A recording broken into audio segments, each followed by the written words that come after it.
Sa puso ng puok na nagiging isang trahediyang libingan para sa maraming tao, unti-unting umuusbong ang aming kwento. Maraming buhay ang inialay sa walang tigil na paghabol sa tagumpay sa isang hindi matitinagang digmaan. Sa mga nakaligtas, ang tanging hangarin ay simpleng mabuhay lamang. Sa mundong ito, waring walang layunin maliban sa primitibong instinct na ito. Sa gitna ng di maisip-maisip na mga pagsubok, isang tao ang nagpatuloy, lumilitaw bilang pangunahing tauhan ng aming kwento. Habang naglakad siya patungo sa pinagmulan ng isang matalim, maliwanag na liwanag, siya'y naniniwala na, pagkatapos ng 18 na unang mga mabigang pagtatangkang tapusin ang misyon, baka sa wakas ay maabot niya ang katapusan ng kanyang mahirap na paglalakbay. Sa pagsilip sa silong, hinaharap ng matapang na mandirigmang ito ang isang matindi at makapangyarihang asembladong mga guardian golems. Hindi niya maiwasang itanong kung ito nga ba ang ika-11 misyon. Sa likod ng malupit na hanay ng mga golems, may isang madilim na daang humihikayat, na nagpapahayag sa pangunahing karakter namin kung ang mga sentinel ay nagbabantay sa daan patungo sa isang mas mahalagang bagay. Dala ang determinasyon sa kanyang mga mata, sinimulan ng aming pangunahing tauhan ang pagsusuma ng kanyang sandata. Alam niya na hindi papayagan ng kumikislap na guardian golems ang kanyang pagdaan patungo sa silong ng walang hamon. Habang isinasagawa ang pagsusuma ng kanyang sandata, lumitaw ang isang pulang scythe sa kanyang mga kamay. Sa sandaling makita ng mga guardian ang scythe, namutawi ang bagong lakas sa kanilang mga mata, parang sila'y biglang nagising mula sa kanilang natutulog na kalagayan. Sinimulan ng mga matindi nilang nilalang ang kanilang pagmarcha patungo sa aming bayani, may hawak na kanilang mga malalaking sandata na may layunin. Nagsimula ang kanilang koordinadong pagsalakay habang nagsisikap silang pabagsakin siya. Sa kabutihan, naglingkuran ng maayos ang kahusayan sa pagkilos ng pangunahing tauhan, pinapayagan siyang makaiwas sa mga mapaminsang saksak sa pamamagitan ng mabilis na mga galaw. Ngayon ang tamang oras para sa kontrate. Sinabi ng taong ito ang mga salitang, Seal of Death. Isang magic circle na may grim skull na simbolo ay lumitaw sa itaas ng guardian golem. Dahil dito, isinilong ng aming pangunahing tauhan ang kanyang sarili ng mabagsik na madilim na aura. Ang kanyang bilis ay mas mabilis na ngayon kaysa sa mga guardian golems. Gamit ang kanyang impeto, ibinigay niya ang huling saksak upang tapusin ang gawain. Ang atake ng aming pangunahing tauhan ay lumikha ng malaking crack sa katawan ng gigantic na nilalang. Pagkatapos ng matagumpay na atake, iniwan ng taong ito ang distansyang iniangkop. Ngumiti siya dahil alam niyang nagtagumpay ang kanyang plano.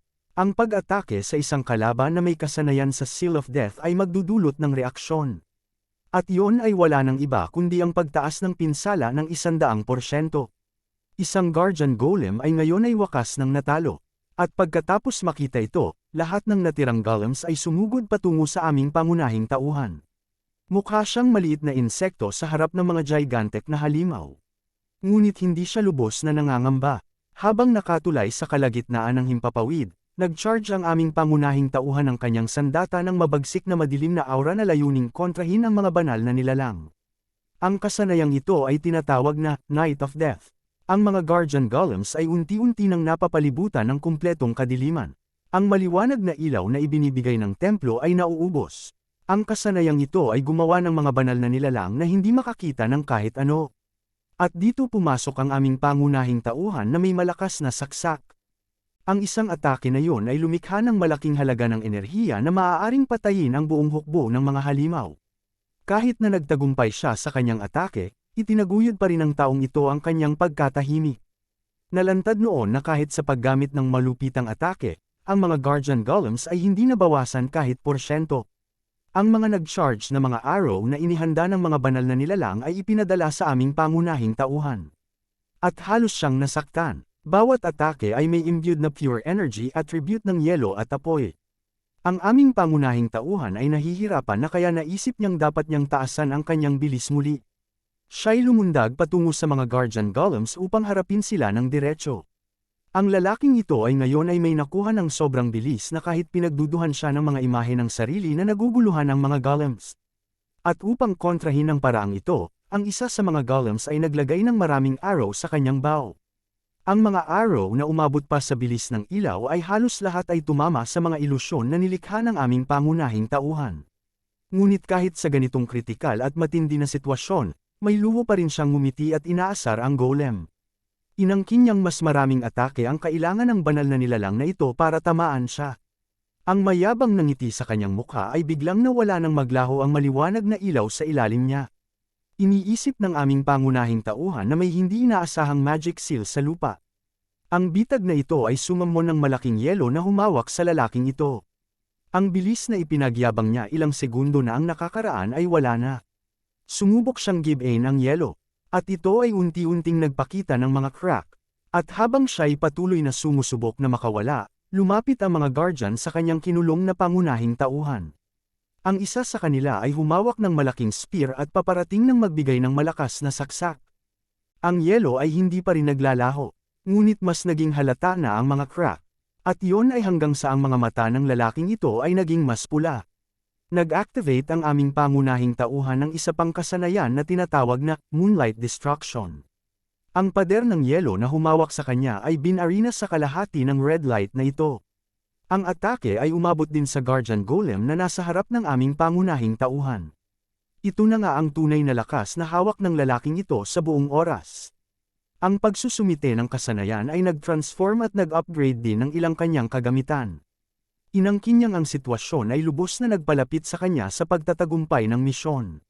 At dahil na rin sa matagal na panahon na ginugol sa pakikipaglaban sa mga Guardian Golems, nagdesisyon na ang aming pangunahing tauhan na tapusin na ang lahat sa isang atake lamang. Ang madilim at malupit na aura ng kanyang side ay lalong naging agresibo. Alam ng mga ito na malapit nang mawala ang kontrol kaya't naghanda sila ng lahat ng kanilang malalakas na atake. Seals, arrows, at kahit mga pisikal na armas ay itinapon na may malakas na mahika. At bilang kapalit, isinagawa ng aming pangunahing tauhan ang isang malakas na hakbang pataas. Ito ang kanyang paraang pagsama ng malakas na puwersa upang suportahan ang kanyang side. Sa pamamagitan ng walang kasing lakas na madilim na puwersa, isinagawa niya ulit ang kanyang kasanayan ng Moonlight Destruction. Ngunit ngayong pagkakataon, ang malakas na aura na kanyang natanggap ay itinapon gamit ang isa pang kasanayan na tinatawag na Red Moon. Parang ang parehong saksak na pumutol sa yelo ngunit may malaking area ng epekto. Lahat ng mga malalaking nilalang na dati naglakbay sa buong lugar ay nataga sa parang mantikilya. Ang kanilang hindi gumagalaw na mga katawan ay bumagsak sa lupa. Ang aming pangunahing tauhan ay bumaba rin at natuwa sa pagkakakita na ang mga nakakainis na higanti ay wakas ng patay. Pumunta siya patungo sa silong na binabantayan ng mga golems. Ang aming pangunahing tauhan ay bumaba ng mas malalim sa lugar na ito. At nararamdaman niya ang nakakakilabot na pakiramdam. Kinuha niya ang paligid at nagtaka kung anong klaseng lugar ito. Sa harap niya ay parang isang buong bagong templo. Ngunit ngayon, wala talagang laman. Nagtaka siya kung ano ang dapat niyang gawin. At dahil wala talagang ibang paraan upang malaman ang mga bagay, nagpasya siyang lapitan na lang ang pinto. Ang magic circle na nakabukas mismo sa labas ng pinto ay nagsimulang mag-react. Inilagay ng aming pangunahing tauhan ang kanyang sarili mismo sa gitna upang tingnan kung ano ang mangyayari. At habang naghihintay, ngumiti siya at nagtanong kung ngayon ba'y magtatapos na siya sa kanyang ika-79 na pagtatangkang laruin ito. Isang abiso ang lumitaw at nagpakita na ang bilang ng mga taong nakatayo sa magic circle ay isa lamang sa 5. Dito ay lumitaw na upang makapasok sa boss room na ito. Kinakailangan ng mga manlalaro ng 5 katao. Iniwan na nagulat si MC matapos malaman ang panghuling kinakailangan para matapos ang misyon. Ang lahat ng kanyang hirap at sakripisyo ay unti-unti nang nawawala habang ipinapakita ang abisong ito sa harap niya. Inonform din siya ng laro na dahil sa kanyang pagkukulang sa kinakailangan, siya'y papatayin na. Isang paligid ng gintong liwanag ang pumalibot kay MC. Sinubukan niyang makawala dito ngunit siya'y maliwanag na nakakulong. Sa mga huling 5 segundo, sinubukan ng lalaking ito sirain ang berating ito. Sinumpa rin niya ang mga nasa likod ng pangangailangang ito. Ngunit walang silbi ang kanyang mga pagsusumikap. Ang kanyang katawan ay nagsisimula ng magiba. Ang kanyang magagawa na lamang ngayon ay nagtataka kung ito na ba ang wakas. Nagbago ang ekspresyon ng MC nang ma-realize niya na ito na nga ang katapusan. Ang huling segundo ay nagtapos at inabisuhan siya ng laro na siya'y patay na. Ang isang item na tinatawag na Rune of Regression ay aktibado. Ang huling survivor na ito ay babalik sa oras bago nagsimula ang unang misyon. Markado na rin ang ika-100 na paggamit ng rune. Ibig sabihin, ang Rune of Regression ay mawawala na. Ngunit para kay MC, magsisimula siyang muli sa kanyang ika-100 na regression. Ang kwento ay nagsimula muli sa harap ng isang Koreanong palasyo na matatagpuan mismo sa gitna ng lungsod. Ngayon ay ang huling araw ng taon at maraming tao ang nagkatipon sa lugar na ito para sa pagbibilang pababa patungo sa bagong taon. Habang bumababa ang oras at narating na ang huling 5 segundo ng taon, may isang tao na naglabas ng maliwanag na asul na aura sa paligid ng kanyang katawan. Lumitaw ang kanyang mukha at kitang-kita na may kakaibang nararamdaman siya. May iniisip siyang bagay. Tinignan ng taong ito ang kanyang mga kamay at napagtanto ang isang bagay. At doon niya na-realize na bumalik siya sa kanyang nakaraang buhay. Lumindol ang kanyang mga kamay nang maunawaan niya na ito ay parehong oras bago ang paglisan ng sangkatauhan sa loob ng isang sumpang laro. Kumakamot ang taong ito ng kanyang mga kamao habang naalala na halos malampasan na niya ang nasabing laro. Nasa ika-22 round na siya. Sa kanyang isipan, nagnanais siyang magkaroon ng kapangyarihan na itigil ang oras. Dahil ngayon, mayroong 2 segundo na lamang bago ang kalamidad na magaganap sa kanilang buhay. Naalala rin niya ang ipinakita sa kanya ng sistema pagkatapos mamatay sa kanyang nakaraang buhay. Ito na nga ang ika-100 na paggamit niya ng Rune of Regression. Narating na nito ang limitasyon. Sa pagdating ng huling segundo ng taon, inisip ng taong ito, na magiging pangunahing tauhan natin, na dahil tila ito ang kanyang huling pagkakataon para mag-regress, tiyak na tatapusin na niya ang laro. Siya'y naghanda sa kung ano ang darating. Inisip rin ng aming pangunahing tauhan ang huling pangangailangan na hindi niya naisakatuparan sa ika-20 round ng laro. At iyon ay ang kailangan niyang dalhin ng 4 pang tao. Nagsimula siyang mag-check ng kanyang paligid habang iniisip kung sino ang maaaring maging pinakamabuting tao para sa mga papel na ito. Mga ilang minuto bago mag-countdown, ipinakita ang isa pang tao. Kasama na ng lalaking ito ang kanyang mga kaibigan. Nasa gitna rin sila ng lungsod at nagbabalak mag-celebrate ng bagong taon. Habang naghihintay, nagtanong ang isa sa kanyang mga kaibigan kung ano ang dapat niyang gawin pagkatapos ng kanilang graduation. Naisip ng baldeng lalaki kung maaari lamang siyang maging isang delivery man. Itinanong ng parehong tao ang tanong sa kanyang kaibigan. Nalaman na ang pangalan ng lalaking ito ay si Youngmin. Ngumiti siya habang sumagot sa tanong. Sinabi niyang plano niyang maging isang gangster. Narinig ito ng kanyang mga kaibigan at nagdulot ito ng pagtataka sa kanila. Hindi nila inaakala na seryoso si Youngmin sa bagay na ito. Sa depensa ni Youngmin, ang mga tao'y mabubuhay lamang ng isang beses kaya't dapat niyang gawin ang lahat ng gusto niya. Ang kaba ay lumitaw sa mukha ng mga kasama ni Youngmin nang ma-realize nila na dapat nilang iwasan si Youngmin pagkatapos ng graduation. Ang pagiging konektado sa isang gangster ay hindi kailanman magandang bagay. Itinanong ng baldeng lalaki kay Youngmin kung ano ang mangyayari sa kanyang personal na shuttle pagkatapos ng graduation.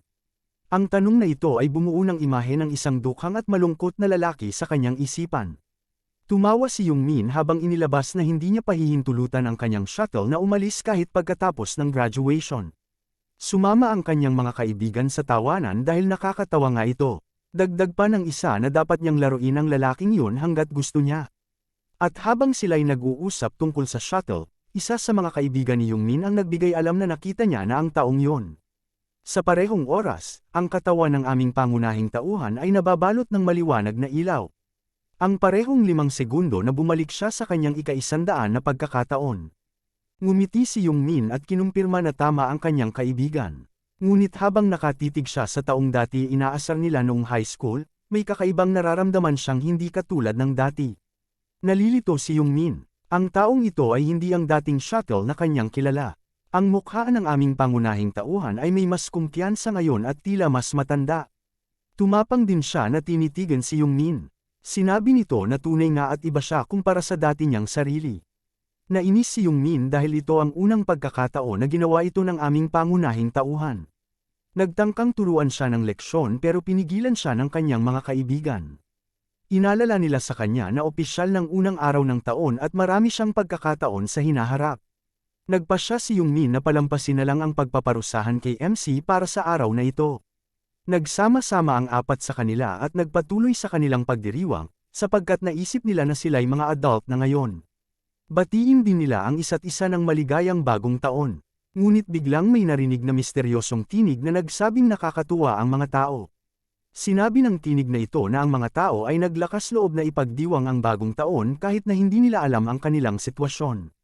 At dahil narinig ng lahat ang misteryosong tinig, sinikap nilang hanapin ang pinagmulan nito. Isang kahangahangang nilalang na may puting pakpak at damit ang biglang lumitaw. Ang katawan nito ay nababalot din ng maliwanag na ilaw. Ang tinig din nito ay may nakaka-relax na epekto. Ngumiti ang nilalang na tila anghel habang nagugulat sa paraan ng pag-asta ng mga tao. Inangkin niyang para sa kanilang lahi, ang mga tao ay parang mga unggoy na nasa loob ng kanilang hawla. Nahulog sa kakaibang nilalang ang mga tao na nagtipon sa gitna ng lungsod sa paglabas ng misteryosong nilalang. Iniisip pa nga ng ilan na sobrang ganda nito, pero hindi ganun ang naisip ng aming pangunahing tauhan. Nakaatubiling nakatitig siya sa anghel at iniisip na waring dumating na ito. Kinasusuklaman pa rin niya ang eksenyang ito kahit na dumaan na siya dito ng 79 na beses. Nag-ambag ang anghel ng pagsisikap na pigilan ang sarili mula sa pagtawa ngunit hindi niya ito napigilan. Sinabi niya na lahat sila ay basura dahil sa luho ng pagkahumaling sa kanyang hitsura. Dagdag pa ng anghel na hindi dapat mag-isip ng mga bagay na walang silbi dahil wala siyang plano na manatili sa kanilang paligid ng matagal. Lumago ang kanyang pagkamangha at ngiti ng maisip niyang dahil kitang-kita siya ng mga tao, malamang ay malinaw din sa kanila ang kanyang sinasabi. Isa sa mga lalaking napagod na sa tawa niya ang biglang sumigaw at nagtanong tungkol sa kanyang pagkakakilanlan. Akala pa nga ng lalaki na ito'y nagko-cosplay lamang bilang isang anghel. At habang ang lalaking yun ay nagrereklamo, nananatili namang tahimik si MC. Ang anghel ay nagtaglay pa rin ng ngiti ngunit sa pagkakataong ito, siya ay nawala ng sasabihin. Biglang nangyari sa lalaking nagtataas ng boses sa kanya ang kanyang ulo ay biglang sumabog. Ang ulo ng taong katabi niya ay nabasa ng dugo ang kanyang damit at nagsimulang umuga ang kanyang katawan. Matagal bago nila naisip kung ano ang nangyari talaga. Isang malakas na sigaw ang narinig sa buong lugar. Si Yongmin ay isa sa mga taong nakakita at nagtataka kung ano nga ba ang nangyari. Nagsalita ulit ang anghel, pero ngayon, wala na ang matamis niyang tinig. Binalaan niya ang lahat ng mga tao na huwag nang tumano ng kamalian sa kanyang makapangyarihang sarili. Dagdag pa niya na wala silang karapatang magtanong ng kahit ano. Hindi rin sila dapat magyabang sa harap niya, o kung hindi, masasaktan sila tulad ng nangyari sa nakaraang tao. Tinuloy ng anghel ang kanyang pagsasalita na nagbigay ng ideya na ang kasalukuyang sangkatauhan ay ngayon ay mas mababang uri. Si MC ay tanging nakatangi at nagluksa na lamang habang nakikinig sa bahagi kung saan ipapaliwanag ng anghel kung bakit nangyayari ang mga bagay-bagay sa kanila. Sa mas maliwanag ng ngiti at vibe, ibinalita niya sa lahat na magsisimula silang maglaro mula ngayon. Sa loob ng 20 rounds, tuwing unang araw ng bawat buwan, ang kanilang mga kaluluwa ay ililipat sa isang bagong dimensyon upang makalahok sa isang laro. Inisip niya na ito na lamang ang gagawin ng mga tao ngayon. Sa mga susunod na araw ng kanilang buhay, mangyayari na lamang ayon sa mga ibinibigay na misyon. Kung magtagumpay silang makumpleto ang mga ito, tatanggap sila ng mga gantimpala at ibabalik sa totoong mundo. Ang pagsambit nito ay nagdulot ng kakaibang kahulugan sa ilang mga tao. Iniisip nila na maaaring mapanatili ang kanilang buhay kapag natapos na nila ang nasabing mga misyon. Nakita ng anghel ang mga naisip ng mga tao at tumawa habang sinasabi sa kanila na kahit matapos ang mga misyon, hindi lahat ay magkakaroon ng luho na mabuhay. Si MC ay nananatili na nakatayo doon habang ipinaliwanag ang mekanika ng pagsusurvive lamang ng kalahati sa kanila. Siya ang tanging may mahinahong ekspresyon. Para sa lahat ng mga tao sa paligid niya, nararamdaman nila na parang ang kanilang buhay ay malapit ng matapos. The Anghel ay nagpatuloy sa kanyang pagsasalita at inirerekomenda na hindi dapat mag-alala ang mga tao dahil hindi niya kukunin ang lahat sa kanila. Ang ating MC ay tanging nag-iiyak na lamang sa sitwasyong ito. Naririnig na niya ito ng 79 na beses. Nalaman na lamang na ang mga sanggol mula 15 hanggang 20 ang makikilahok. At habang nakikinig, naiisip ng MC na hindi niya naisip na maglalaro siya ng pare-parehong laro ng paulit-ulit. Sa pag-alam sa kondisyon, ngumiti ang isa sa mga matanda at sinabing ligtas siya. Ito'y nag-irita sa mga kabataan na kasama sa laro. Sinabi ng isa sa kanila na parabang nagdudulot lamang ng dagdag gulo. Si Yongmin ay sumabay at pinigilan sila mula sa kanilang pag-aaway. Paalala niya sa kanila na hindi sila dapat gumawa ng ingay dahil maaari silang magtapos tulad ng lalaking namatay. Kumalat ang pakpak ng anghel habang sinasabi na dapat nang magsimula. Iniharap din niya na ang bilang ng mga kalahok sa laro ay mga 1.9 bilyon. Lumaki ang excitement sa kanyang mukha habang sinasabi sa mga tao na tapos na ang paliwanag, dapat na silang magpatuloy sa mismong laro. Ang buong lugar ay biglang nababalot ng puting liwanag. Lahat ay nawala. Maliban sa mga katawan ng mga kalahok, malinaw na kasama si MC. Iniharap ng anghel na ang mga kalahok ay nagpasok sa isang lugar na tinatawag na individual spaces, kung saan sila lamang ang makakakita nito. Inbala niya ang lahat na ayusin ang kanilang mga katawan para sa pagsilang ng kanilang kaluluwa. Ang yugtong ito ay parang pag-customize ng mga manlalaro ng kanilang mga karakter na papasok sa laro. May isang pagkakataon lamang silang gawin ito kaya kailangang mabuti ang kanilang pagpili. Para kay MC, inisip niyang pipiliin niya ang parehong bagay na kanyang pinili sa huling regression. Ang hitsura at katangian ng kanyang nakaraang avatar ang kanyang pinipili. Kahit ang pangalang gamit niya sa laro ay naging pareho. Ito'y Black Side. Ilan na lang na sandali pagkatapos ng pag-customize, inilipat ang mga manlalaro sa isang bagong lugar. Ito'y isang bukang liwayway. Ang mga avatar ng mga kalahok ay unti-unti nang lumitaw. Ito'y parehong hitsura na inilahad ng MC ng paulit-ulit. Ngayon, may itim na buhok at mapupula niyang mata siya. Ang kanyang pangangatawan ay mas matangkad kaysa sa kanyang totoong katawan. Ito rin ang kanyang ika-100 na pagpasok sa laro. Dahil ang katawan na ito ang ginamit niya sa kanyang mga huling regressions, parang ito na ang kanyang tunay na katawan. Hindi niya kailangang mag-adjust dito. Para sa ibang tao, ang kanilang mga avatar ay natransporte na rin sa loob ng bagong mundo. Ang iba ay napahanga sa kung paano nila pinersonalize ang kanilang sarili. Namataan ni MC kung paano nagpa siya ang iba na gawing gwapo o maganda ang kanilang mga avatar. Ngunit isa itong pagkakamali sa simula. Sa mundong ito, ang malakas ang umaapi sa mahina. At kung masyadong nakakapansin ang kanilang hitsura, mas madali silang maging target. At ito ay isang mahalagang kamalian dahil kapag namatay ka sa laro, mamamatay ka rin sa totoong buhay. Napalingon ang tingin ni MC sa isang partikular na tao na matagal na niyang hinihintay na dumating. At ito'y walang iba kundi si Huang Yongmin. Ang naging sanhi ng paghihirap ng kanyang buhay noong high school. Si Black Side ay medyo nadismaya dahil inaasahan na niyang palalakasan ni Yongmin ang kanyang sarili sa laro. Nang matransfer na ang lahat ng mga manlalaro, ang anghel ay muling nagpakita at bumati sa kanila. Napansin din niya na para bang sobrang naging hilig na ng mga tao sa kanilang mga bagong hitsura. Naging masigla siya habang nagtataka kung paano magiging hitsura ng mga gwapo at magandang mukha pagkatapos nilang maranasan ang takot at pangamba. Sa ngayon, ang lahat ng mga tao na nasa Seoul ay inilipat dito. Mayroon ding mga 1.8 milyong tao ang makikilahok kaya nagtaka ang iba kung bakit iilang tao lamang ang kanilang nakikita. Nagtawanan ang anghel dahil sa iniisip niyang ito ang nagpapababa sa tao. Nagbago rin ang kanyang mood nang ibunyag niyang hindi ito ang tanging espasyo na magbibigay serbisyo sa lahat ng mga kalahok. May iba pang mga anghel na ngayon ay nagpapatuloy sa laban. At agad-agad, nagsimula na ang anghel na ipaliwanag pa ang higit pang impormasyon tungkol sa laro. Ang mga manlalaro ay maaaring mag-access ng isang uri ng status window basta maisip lamang nilang tawagin ito sa kanilang isipan. Ito ang isang halimbawa ng kanyang nilalaman. Ito ang status window ni Black Side sa harap natin. Wala namang espesyal dito dahil ito ay simula pa lamang ng laro. Nagbuntong hininga rin ang ating MC dahil nawala na ang kanyang lahat ng max leveled stats sa kanyang nakaraang buhay. Tinanong ng anghel ang lahat kung nakita na ba ng lahat ang kanilang status windows. Binanggit niya na ito'y paalala kung gaano sila kaina. At upang mabuhay hanggang sa dulo at malampasan ang 20 putok.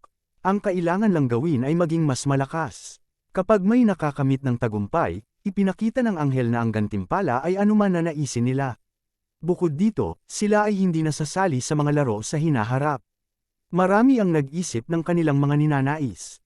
Talagang nakakaakit ang gantimpala, at para simulan ng lahat, ngumiti ang anghel habang ibinubunyag na mayroon siyang inihanda para sa bawat isa ngayon.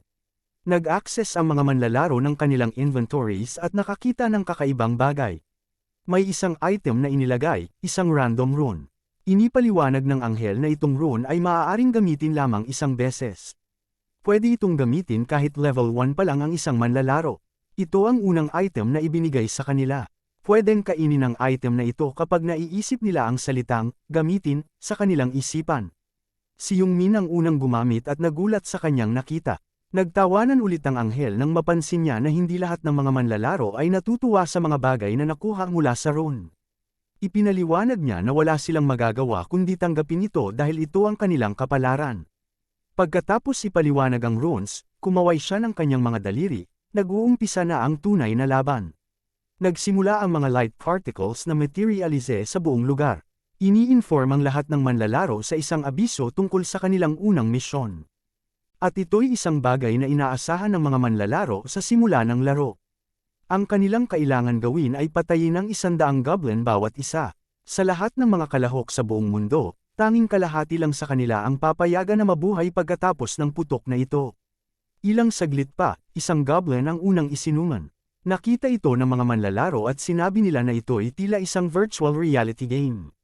Binalaan ng anghel ang lahat na huwag masyadong ma-excite dito.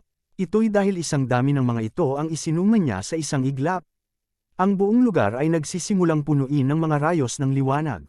Nawala ang kalmado sa kanilang mga mukha. Nagsimula ng magpanik ang mga tao nang makita ang dami ng mga goblins sa harap nila. Sa mas makapal na mukha at may pangitain ng panganib, inihayag ng anghel ang laban ng 10,000 tao laban sa 50,000 goblin. Ito na ang kanilang laban sa kamatayan. Sa pagtatapos ng pahayag, ang kundol ng goblin ay nagsimula ng lumapit sa mga tao. Ang bilis ng mga halimaw na ito ay napakabilis. Hindi alam ng ilan sa mga manlalaro kung paano makakareact. Ngunit habang ang karamihan sa kanila ay unti-unti nang umuurong, narinig ang mga malakas na yapak. Sumabay si Blackside sa harap ng laban na walang takot. Nagtataka ang mga tao sa likod ng ating MC kung ano ang iniisip ng taong ito. Napakadelikado na harapin ang mga goblin ng diretso. Habang lumalapit ang halimaw, nawala ang kalmadong ekspresyon ni Blackside at pinalitan ito ng isang mapanakas na tingin. Tumakbo ang ating MC patungo sa goblin at nag-perform ng matindi nitong sipa. Napansin ni Blackside na kapag kasama ka sa isang grupo, ang unang impresyon ay napakahalaga. At ang ginawa niya ngayon ay nagulat ang lahat ng mga ito. Ang nais niya lang ay itanim ang larawan ng kanyang lakas sa kanilang isipan. At ang pinakamagandang paraan para gawin ito ay talunin ang mismong unang goblin. Sa malakas na sipa, ang katawan ng goblin ay napadala ng ilang metro palayo. Kinuha ng ating MC ang daga na hawak ng halimaw. Sa kanyang isipan, kinakailangan niyang iwasan ang pagsisiksikan ng nakakairitang langaw kaya kailangan niyang ipakita kung gaano siya kalakas. At bukod dito, may isa pang mahalagang bagay na kailangan niyang makuha. Iyon ay ang atensyon ng anghel na itinalaga sa kanilang grupo, na ngayon ay tila natutuwa sa ipinakita ng ating MC. Wala nang ibang paraan si Blackside kundi magpakita ng kaunting performance sa harap ng lahat. Ang dalawang goblin na tumakbo sa kanyang harapan ay agad na tinaga. Ang ibang manlalaro ngayon ay nagtataka kung si Blackside ba ay isang uri ng sikretong ahente sa totoong buhay. Akala rin nila na ang kanyang palayaw ay talagang astig. At dahil ipinakita ng ating MC ang kanyang lakas laban sa mga goblin, nakuha nila ang ideya na marahil ang mga halimaw na ito ang pinakamahina sa kanilang mga makakalaban. May ilan sa kanila ang nagiging kampante at naisip na malamang ay madali nilang malalampasan ang mga halimaw na ito. Ngunit agad itong nagbago nang makalapit ang isang goblin sa isang manlalaro. Sa isang atake lang, naubos agad ang nasabing pinakamahina sa mga halimaw. Ang totoo tungkol sa kanilang sitwasyon ay nagsimulang mag-sink in. Hindi ito ang bahagi kung saan maaari silang mag-relax at inaasahan na madali silang mabubuhay. At habang itong taong ito ay binubugbog ng goblin, nagsimula ng magkalat at tumakbo ang lahat ng tao para sa kanilang buhay. Nakita ng ating MC kung paano gumagalaw ang iba. Ang eksena na ito ay isa sa mga bagay na kanyang tinaguriang bati ng impyerno. Sa puntong ito, walang sino man ang magkakamali na ituring ito pa rin bilang isang laro. Sa ngayon, iisa lang ang nasa isip ng mga tao. At iyon ay ang konsepto ng pag-survive. Ang mga taong dati malaya sa panganib na nagmamay-ari sa food chain ay naging biktima. Ang unang instinktong makita ang panganib ay tumakbo ng walang malayang direksyon. Naalala ni Blackside na ito rin ang pagkakamali na kanyang ginawa noong una. At tanging pagkatapos ng pangalawang pag-regress ay kanyang nahanap ang paraan para harapin ang malupit na realidad. At ito'y kahit gaano kabilis tumakbo ang isang tao, hindi nila kayang makatakas dito sa dimensyong ito. Hindi alam ng babae na ito na mayroong invisible wall na magiging sagabal sa kanilang pagtakbo palayo sa mga goblin. Kaya tumigil siya at nagtaka kung ano ang dapat niyang gawin. Ang sitwasyong ito ay isang malaking paalala para sa mga modernong tao. Sa lahat ng bagay na ibinibigay sa kanila ng madali gamit ang teknolohiya. Ang kanilang instinct sa pagpatay ng ibang nilalang ay halos wala. May mga ilan na mag-aatubiling gawin ang kanilang unang patay. Gayunpaman, ang pag-iisip ng 2 beses sa loob ng laro ay magiging mapanganib. Dahil maaaring magbigay ito ng pinakamaliit na pagkakataon sa mga halimaw na baguhin ang takbo ng laban at magkaroon ng kanilang counterattacks. Ilang minuto ang lumipas at ang ilan sa mga tao ay sumobra na sa kanilang limitasyon. Pero sila'y nasa isang kritikal na sitwasyon pa rin. Patuloy na nanunood ang anghel na may kasamang tuwa.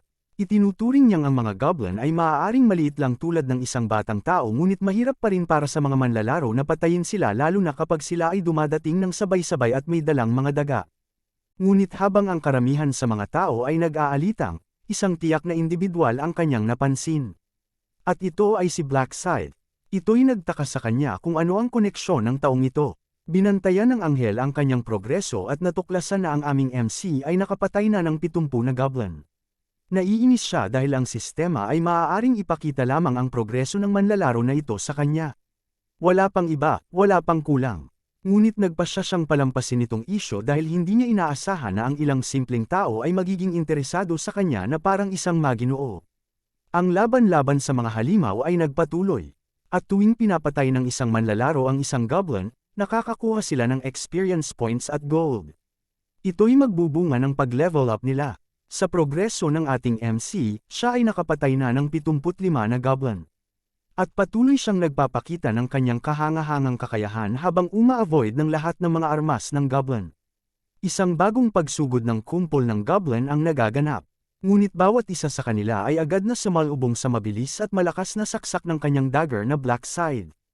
Ang kamay ng taong ito ay ngayon ay nabahira na ng dugo ng mga halimaw. Ito ay nagdulot ng pag-aatubiling tamaan at lumapit sa kanya ng ilan sa kanila. Ngunit hindi nagpakita ng awa si MC at patuloy ang pagsalakay. Isa lamang na atake ang sapat na upang patumbahin sila. Ang kanyang mga mata ay lumaki pa ng mas nakakatakot habang hinahanap ang mas marami pang goblin na dapat patayin. Sa oras na ito, napansin ni Blackside na umaatras na ang mga goblin laban sa kanya. At dahil walang sumasalakay sa kanya, inisip niyang magagamit niya itong oras na ito para huminga ng kaunti. Binigyan niya ng tingin ang kanyang status window at ibinunyag na siya ay nasa level 4 na. Mayroon din siyang 6 na karagdagang stat points. Ang mga manlalaro ay makakatanggap ng 2 na karagdagang stat points kapag sila ay nag-level up. At inilaan ng aming MC ang lahat nito sa kanyang agility stat. At yon ay dahil ang stat na ito ay hindi lamang tataas sa kanyang dodge rate kundi magpapataas din sa kanyang attack at movement speed. Wala nang mas mahalaga kaysa sa agility sa simula. Pagkatapos nito, iniisip ni Blackside na sa ganitong klaseng progreso, tiyak na mapapansin na siya ng anghel ngayon. Nagtaka siya kung paano niya dapat tapusin ang unang misyon. Isang pabalang dagger ang itinapon at tumama sa isa sa mga goblin. Muling nilapitan ni MC ang mga goblin at tinanong kung talagang hindi sila pupunta sa kanya. Napatunayan na hindi epektibo ang provokasyong ito dahil hindi pa rin gumagalaw ang mga goblin sa kanilang mga pwesto. Umiling si Blackside nang marealize ito. Alam niyang wala siyang ibang pagpipilian. Ngunit sa isang mabilis na kilos, nawala si MC mula sa kanyang pwesto. Nakarating na ang taong ito sa kabilang dulo ng grupo ng mga goblin para kunin ang kanyang itinapon na dagger. Isang ilang segundo lamang ang inabot para maunawaan ito ng mga halimaw. Ngunit sa kanilang pag-ikot, sila'y naabutan ng nakapupuwing round slash. Silang lahat ay naputol sa dalawa. Ang pagsugod sa grupo ng mga goblin ay nagsemento ng tagumpay para kay MC. Nag-level up siya muli, binalaan siya ng system na tapos na siya. Isang ray ng golden light ang bumalot kay Blackside. Ito ay nagkumpirma na natapos na niya. Iniisip ni MC na palagi naman daw madali ang unang putok. Ang kailangan lang niyang gawin ay magsumikap pa ng konti para mapansin ng anghel. Pagkatapos nito, kinumpirma siya ng system sa pagiging unang nakakumpleto ng quest sa kanilang ibinigay na zona. Nakuha rin ni Blackside ang unang pwesto sa lahat ng zona. Ang kabuuang oras niya ay 10 minuto at 21 segundo. May kasayahan siyang ngiti sa kanyang mukha dahil siya ay nakakuha ng ranggo isang ulit. Ito'y magiging kapaki-pakinabang dahil ang top 3 na manlalaro na makakumpleto ng bawat misyon ay makakakuha ng parangal. Ang premyo niya para sa pagiging ranggo isa sa kanyang zona ay ang pinakamababang ranggong Rare Weapon Selection Coupon. Bilang premyo para sa pagiging ranggo isa sa lahat ng zona, nakakuha si MC ng Special Reward Selection Box. Ang mga item na ito ay tiyak na magbibigay ng malaking kalamangan laban sa ibang manlalaro. At ang unang pinili ni Blackside ay ang Weapon Coupon. Ipinalabas ng system ang isang listahan ng mga sumusunod na rare weapons na maaari niyang pagpilian. Nakaramdam siya ng hiya dahil ngayon ay gumagamit na naman siya ng mga ranggong mababang weapons. Pero nagpapasalamat pa rin siya dahil ito ay kapaki-pakinabang sa simula. Kinlik ng aming MC ang isa sa mga pagpipilian. At ang weapon na kanyang pinili ay ang stiletto. Itinuturing na pinakamahusay na dagger para sa mga nagsisimula itong weapon. May attack power ito na 15 at karagdagang agility stat. Pagkatapos matanggap ang item, ibinato ni MC ang dagger na nakuha mula sa mga goblin. Tungkol naman sa ibang premyo, plano niyang buksan ito mamaya. At habang abala si Blackside sa pagsusuri ng mga natanggap niyang premyo, ang ibang manlalaro ay patuloy na hinahabol ng mga goblin. Pinacheck rin ng aming MC ang kanyang status window at napansin ang kakaibang bagay ngayon. Nag-uugma ito sa titulo na kanyang natanggap na tinatawag na Last Time Regressor. Iniisip niya na hindi niya ito nakita sa mga nakaraang 79 na pagsusubok. Noong hinihingan sila na gamitin ang rune, naubos din ito ng aming MC. At ang rune na kanyang nakuha ay ang rune ng regression.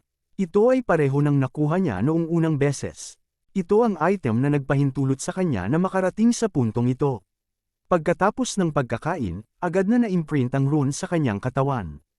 Ang nag-iiba lang ngayon ay ang error na natatanggap ng rune. Inaasahan na ito ng aming MC dahil alam niya na hindi siya maaaring mag-regress ng walang hanggan. Nakumpirma rin ng rune na ito ang kanyang ikasandaang regression na siyang nakakakuha ng atensyon ni Blackside. Sa laro na ito, ang mga titulo ay mas mataas na konsepto ng mga rune.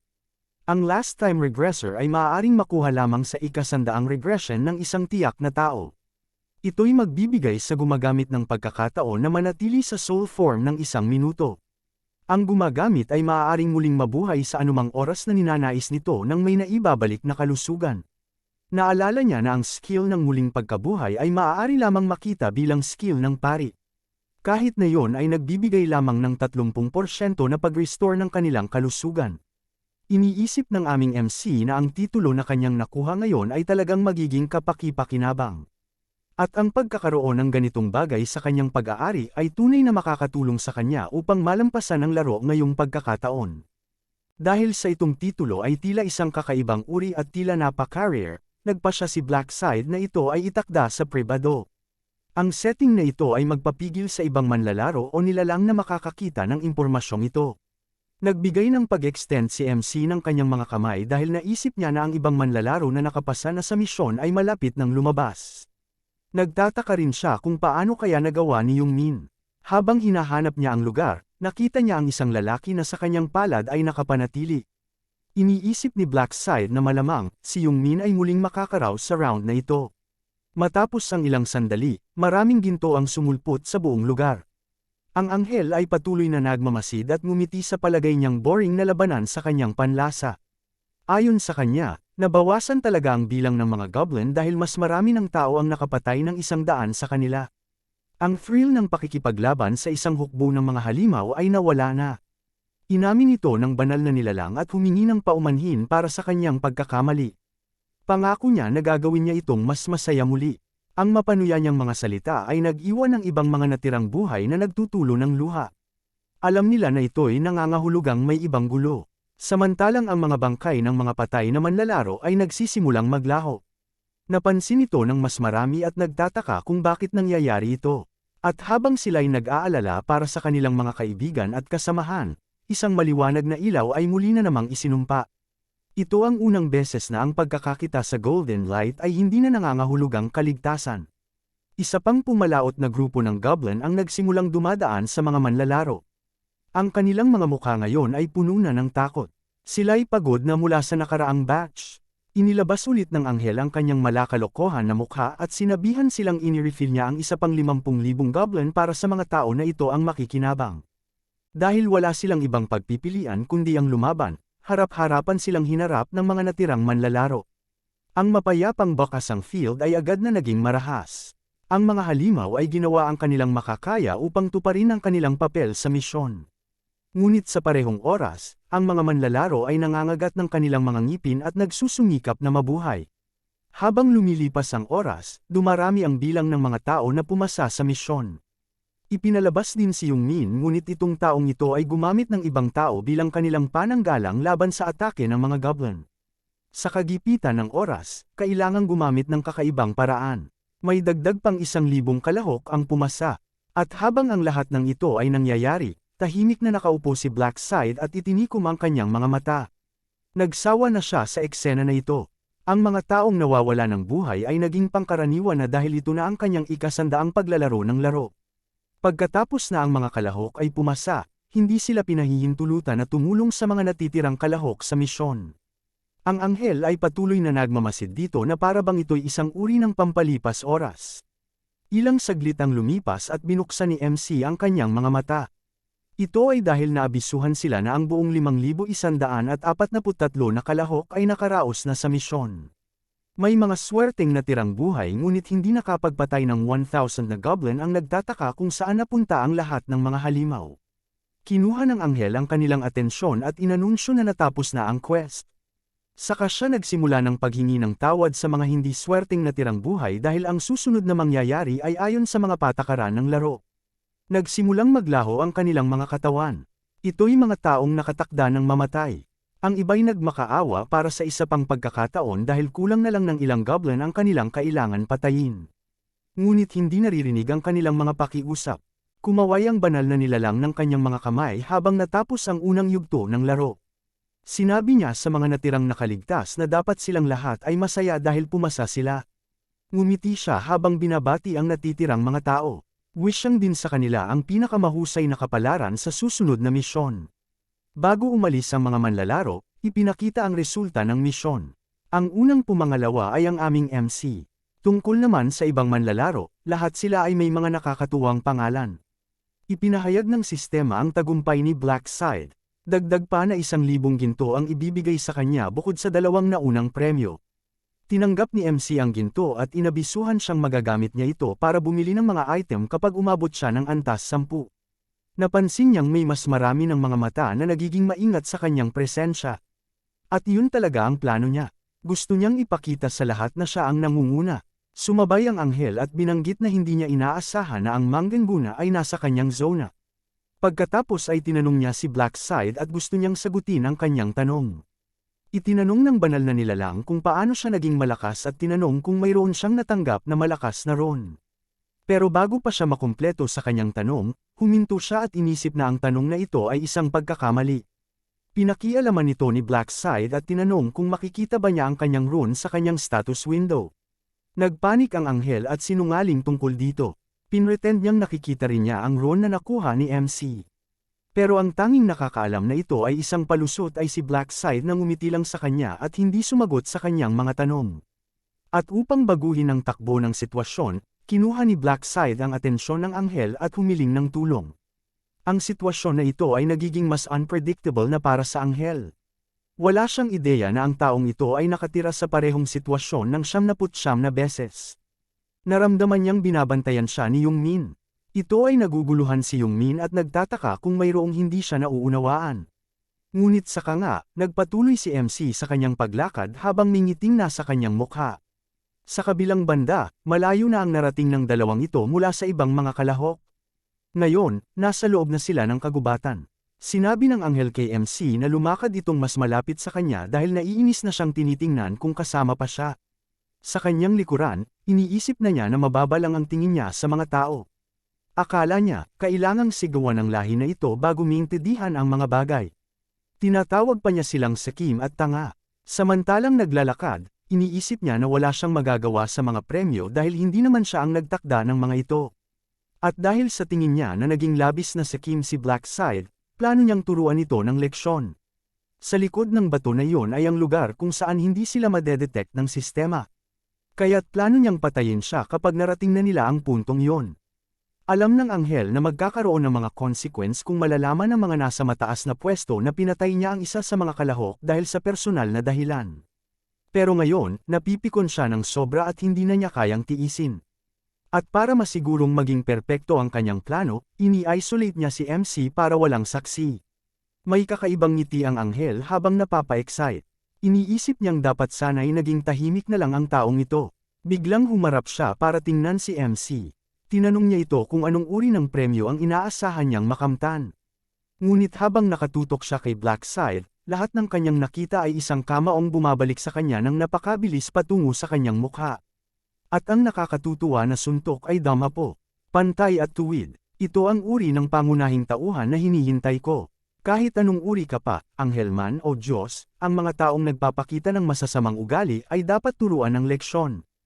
Itinaas ni MC ang kanyang ulo habang ipinakita ang kanyang hindi kasiyahan sa premyo na kanyang nakuha sa pagiging pangalawa sa misyon. Sinabi niyang sobrang kuripot. Ito'y nagulat ang lahat na nasa paligid niya. Hindi nila inaasahan na mayroong magtatangkang humingi pa ng mas maraming premyo sa harap ng malupit na anghel. At gaya ng inaasahan, nagbago ang mood ng anghel habang tinatanong siya ni MC kung ano ang kanyang sinabi. Ngunit hindi natakot si Blackside sa eksena na ito. Sumang-ayon pa siya at paulit-ulit na binanggit ang mga salitang sinabi niya kanina. Gusto niya ng mas magandang premyo. Unti-unti nang inaasar si MC ang anghel. Ngunit habang ang lahat ay nagpapanik na sa kanilang isipan, itong dalawang ito'y nagtitinginan lamang. Para sa anghel, nagtataka siya kung ang taong ito ay tila ibinababa na siya dahil nanguna siya sa misyon. Hindi niya matanggap ang katotohanan na isang simpleng tao ay naglakas loob na magtanong ng mga kahilingan sa kanya. Itinaas niya ang kanyang kamay na parang gusto niyang sumabog si Blackside. Pero huminto siya nang maalala niyang ginamit na niya ang kapangyarihang yun noon. Ibig sabihin, hindi niya magagamit ito para patayin si MC. May ibang ideya na pumasok sa kanyang isip habang nakatitig kay Blackside. Dahan-dahan na lumapit ang anghel kay MC habang iniuulit ang kanyang mga hiling. Bumaba pa ito at naglakad sa lupa. Ipinaliwanag niya na karaniwan, ang mga bagay na tulad nito ay agad na tinatanggihan. Pero ibinigay niya alam kay Blackside na pag-iisipan niya ito. At kailangan nilang pag-usapan ito ng pribado. Ang ibang tao ay pwedeng maghintay para sa kanilang pagbabalik. Habang naglalakad sila palayo sa iba, ang ilan sa kanila ay nagbigay pugay kay Blackside. Gumana talaga ang kanyang negosasyon sa isang anghel. Nagtatanong-tanong na sila kung anong uri ng premyo ang makakamtan niya. At isa sa mga nakatingin sa likod ni MC ay si Yongmin.